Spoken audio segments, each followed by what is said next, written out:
Aký je váš vzťah k násiliu? Ste hovorili, že ste rozstrieli v rokovnicou televízor. To bol relax, to nebolo násilie. To bol relax. Ale to bolo, ja som myslela, že to ste mysleli ako metaforicky, to ste mysleli fakt? Nie, to som myslel normálne, že som spal, mám toho plné zuby, zobral som televízor, položil som si na 60 metrov a dal som si čok v záhrdlení na brokovnicu a sme sa zabavili. Krásne dopoludne sme spolu strávili.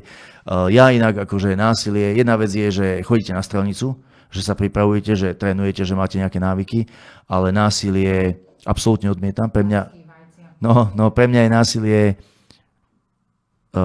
prejavom toho, že niekto stratil nervy a v prípade, že na vás niekto zaútočí, tak je to úplne krajné riešenie.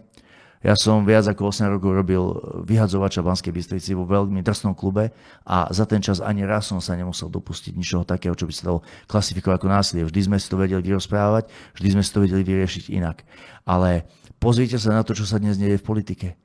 Keď nám niekto dakedy hovoril, že my sme radikáli, že my sme nejakí extrémisti alebo neviem čo všetko, tak ja keď porovnávam naše prejavy, naše správanie s tým, čo sa deje dnes, tak ja musím povedať, že my sme slušní politici oproti tomu chlievu, tomu, čo sa tam deje.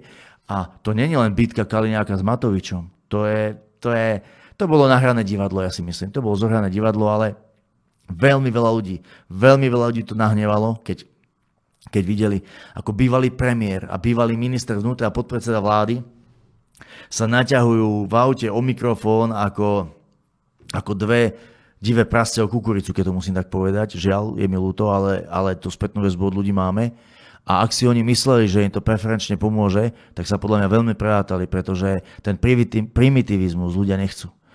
Čo sa týka vajec na hlave Pročka, tak ja si dovolím tvrdiť, ja neschvaľujem to, aby niekto rozbíjal vajcia o hlavu kohokoľvek, ale dovolím si tvrdiť, že Pročko si za to môže absolútne sám. Jozefa Pročka poznám len z parlamentu. Ja som ho nikdy predtým naživo nestretol, nevidel, ale v parlamente sa správal ako jeden najarogantnejší poslanec. On práve, že v parlamente vyvolával fyzickú konfrontáciu. On do každého išiel, on hľadal konflikty, on proste, Pročko je ten, ktorý do každého vyrýval. A ja si myslím, že Pročko môže byť veľmi rád, že mu na tej hlave zostali len tie vajcia.